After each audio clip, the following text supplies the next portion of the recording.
NTT sering dianggap terpencil, padahal justru disitulah peluang emasnya. NTT kerap dilabeli jauh, kering, dan tertinggal. Tapi persoalannya bukan jarak. Persoalannya cara kita melihat. Justru karena letaknya di timur Indonesia, NTT berada di gerbang perdagangan dengan Timor Leste. Pasar yang setiap hari membutuhkan pangan, semen, dan barang konsumsi. Faktanya, NTT sudah mencatat surplus perdagangan puluhan juta dolar. Artinya, peluang itu nyata. Masalahnya, selama ini NTT terlalu sering menjual bahan mentah. Sapi dijual hidup. Kopi dan rumput laut dikirim tanpa diolah. Nilai tambahnya bocor keluar daerah. Bayangkan jika pengolahan dilakukan di NTT. Industri dibangun di perbatasan. Lapangan kerja tercipta di sini. Maka terpencil bukan lagi kelemahan, melainkan keunggulan strategis. Karena masa depan NTT bukan soal mendekat ke pusat ekonomi, tetapi memaksimalkan posisi emasnya sendiri. Menambal kebocoran ekonomi NTT lewat hilirisasi. Oke, selamat datang lagi di pembahasan mendalam kita. Hari ini kita akan bongkar sebuah laporan yang menarik banget. Ini semacam cetak biru ekonomi untuk salah satu provinsi paling unik di Indonesia, Nusa Tenggara Timur atau NTT. Anda mungkin tahu NTT dari Komodo atau Sumba, tapi data ekonominya ini menyimpan sebuah teka-teki besar.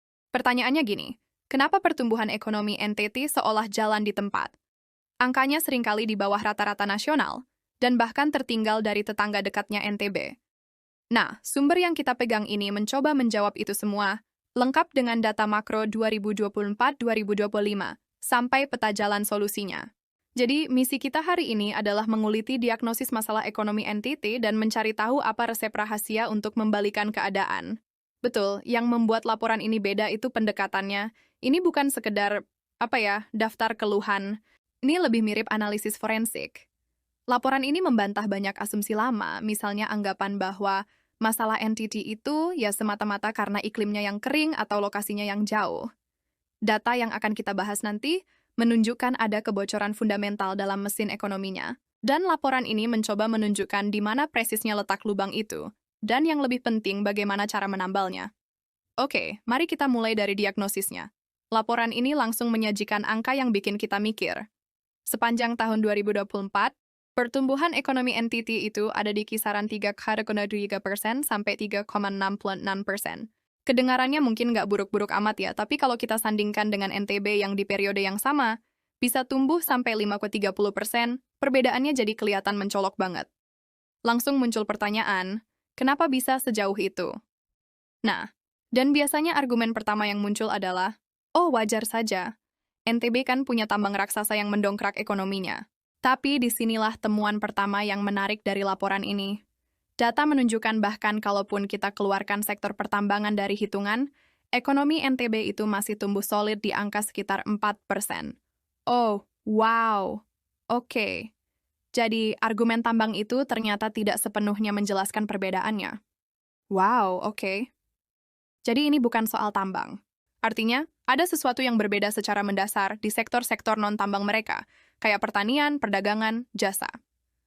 Lantas, apa biang keroknya di NTT menurut laporan ini?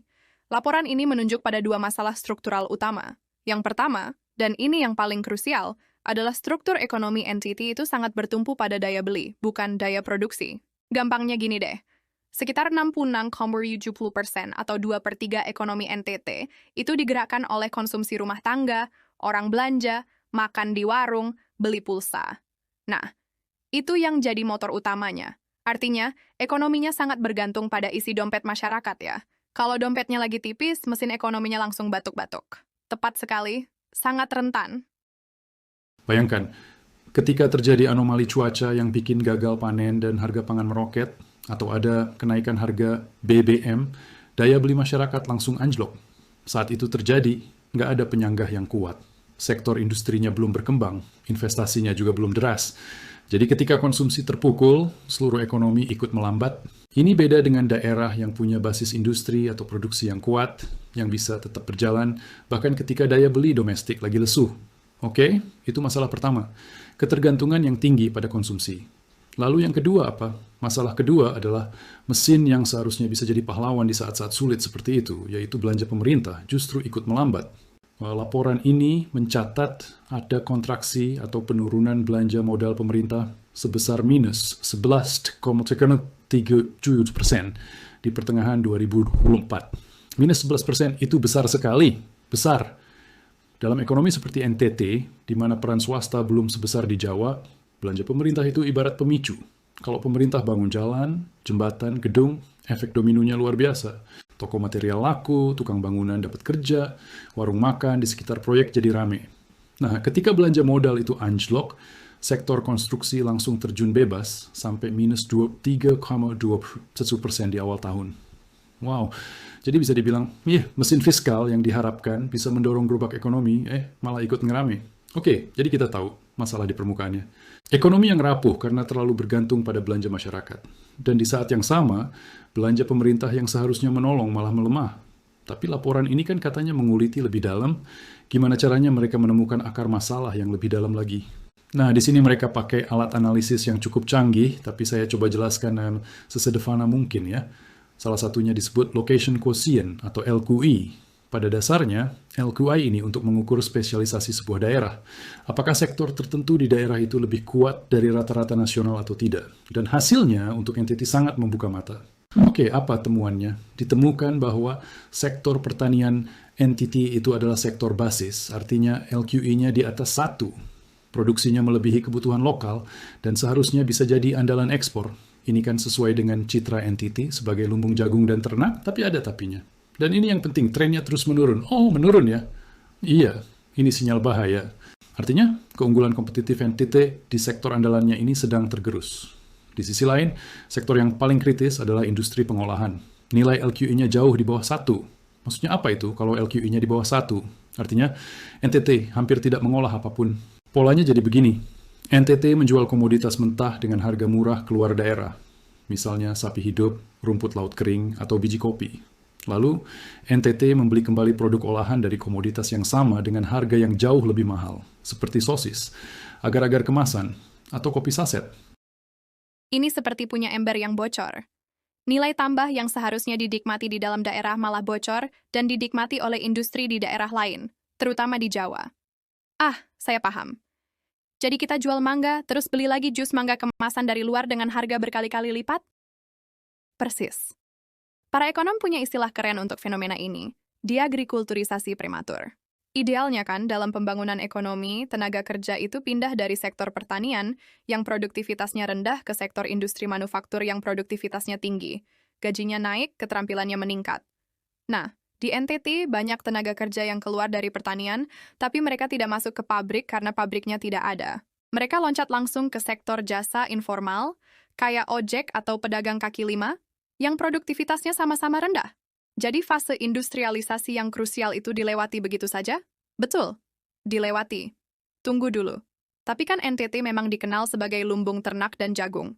Kenapa keunggulan yang tadi disebut sebagai sektor basis itu bisa tergerus? Apa yang salah dengan cara mereka bertani dibandingkan, katakanlah, petani di Gorontalo atau Jawa Tiwar? Pertanyaan yang sangat bagus. Dan itu membawa kita ke alat analisis kedua yang dipakai di laporan ini, namanya Shift Share Analysis. Analisis ini lebih jujur karena ia bisa membedah apakah sebuah sektor tumbuh karena memang tren nasionalnya lagi bagus, atau karena sektor itu benar-benar punya keunggulan kompetitif. Dan komponen paling jujur dari analisis ini adalah differential shift. Untuk sektor pertanian di banyak wilayah NTT, nilainya negatif. Artinya apa itu kalau nilainya negatif? Artinya sederhana, pertumbuhan sektor pertanian di NTT itu lebih lambat dari rata-rata pertumbuhan pertanian nasional. Contoh konkretnya begini.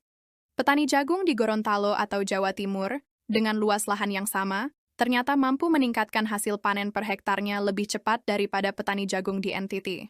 Jadi, NTT kalah bersaing bukan karena apa yang mereka tanam. Karena jagung dan ternak adalah komoditas unggulan. Tapi bagaimana cara mereka menjalankannya? Tepat sekali.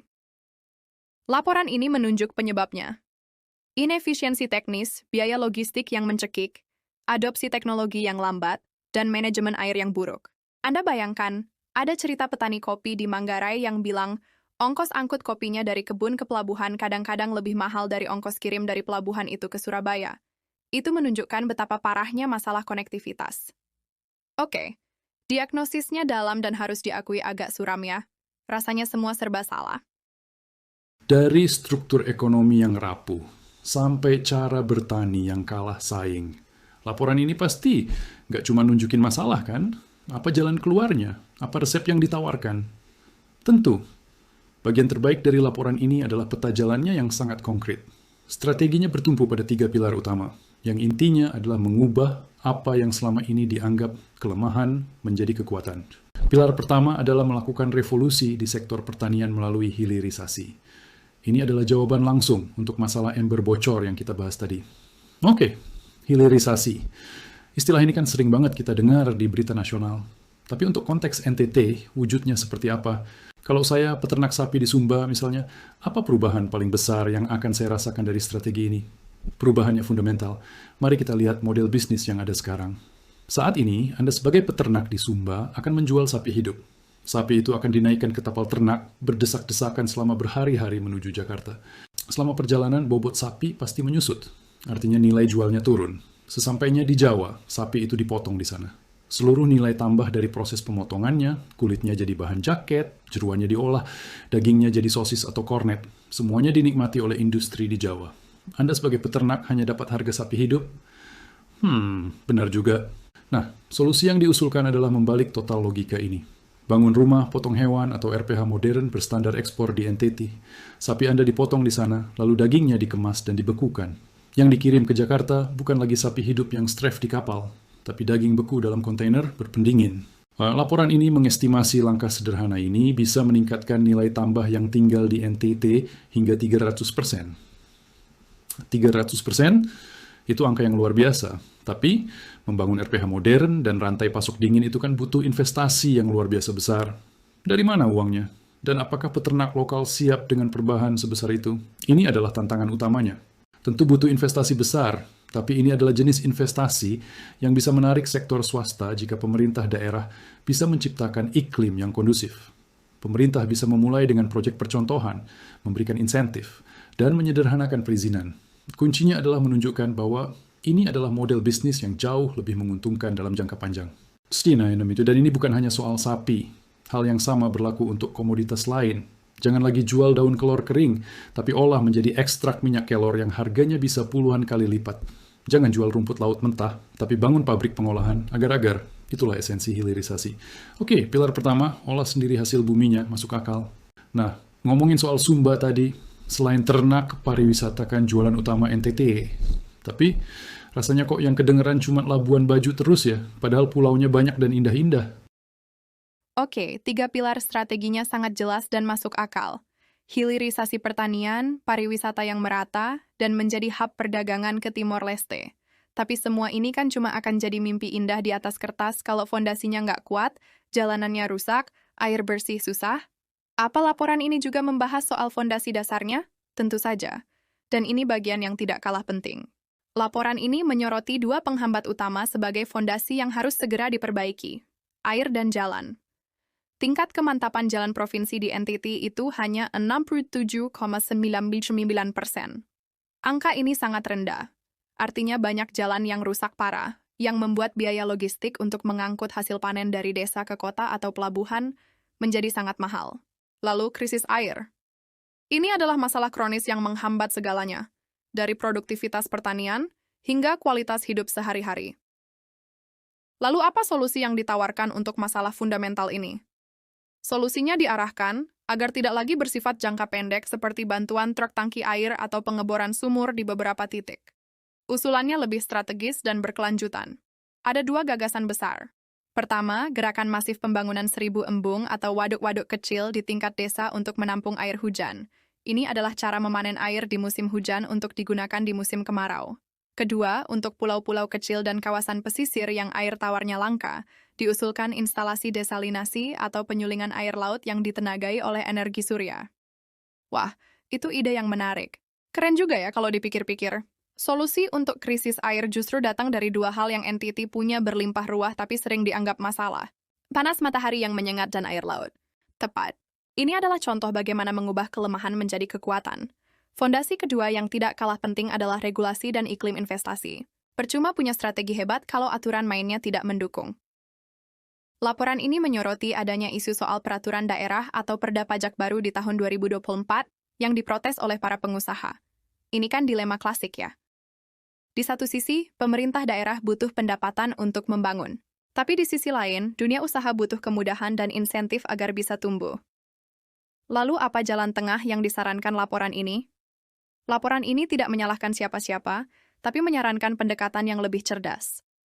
Pemerintah daerah disarankan untuk melakukan evaluasi dampak dari setiap regulasi. Jika kenaikan pajak, misalnya pada bahan bakar atau alat berat, justru membuat biaya logistik semakin mahal dan memicu inflasi, maka efek negatifnya bisa jadi lebih besar daripada tambahan pendapatan yang didapat. Rekomendasinya jelas. Alih-alih menaikkan tarif pajak secara merata, mengapa tidak memberikan insentif fiskal seperti keringanan pajak atau bahkan pembebasan pajak sementara? Khususnya bagi investor yang berani dan mau membangun industri pengolahan atau hotel di NTT. Pendapatan daerah jangka panjang yang berkelanjutan akan datang dari aktivitas ekonomi yang tumbuh dan bergeliat, bukan dari tarif pajak yang tinggi tapi mencekik dunia usaha. Jadi kalau saya simpulkan, perjalanan untuk menaikkan peringkat ekonomi NTT ini memang tidak mudah, tapi bukan hal yang mustahil. Dari diagnosis masalah ketergantungan pada konsumsi dan inefisiensi pertanian, kita disajikan sebuah peta jalan yang sangat konkret. Fokus utamanya adalah bergeser dari ekonomi daya beli yang rapuh ke ekonomi daya produksi yang lebih kokoh. Caranya lewat 3 pilar tadi, industrialisasi pertanian, pariwisata yang lebih merata, dan memaksimalkan posisi sebagai gerbang ke Timur Leste. Dan semua itu harus ditopang oleh fondasi yang kuat, yaitu perbaikan infrastruktur air dan jalan, serta regulasi yang pro-investasi. Benar sekali. Dan jika ada satu hal yang bisa Anda bawa pulang dari pembahasan kita kali ini, mungkin ini. Transformasi ekonomi NTT sejatinya bukan soal menemukan sumber daya baru yang ajaib, tetapi soal mengubah cara pandang terhadap sumber daya yang sudah ada di depan mata. Laporan ini secara konsisten menunjukkan bahwa setiap kelemahan yang sering dilekatkan pada NTT, jika dilihat dari sudut pandang yang berbeda, sebenarnya menyimpan potensi kekuatan yang luar biasa. Pertanyaan penutup untuk Anda renungkan adalah, bisakah NTT benar-benar mengubah apa yang sering dianggap sebagai kutukan, yaitu lahan kering dan lokasi yang terpencil, menjadi sebuah berkah keunggulan komoditas spesifik dan gerbang perdagangan internasional? Kunci keberhasilannya, seperti yang ditunjukkan analisis ini, bukan lagi pada apa yang dimiliki NTT, tetapi pada seberapa cerdas dan berani mereka mengelolanya.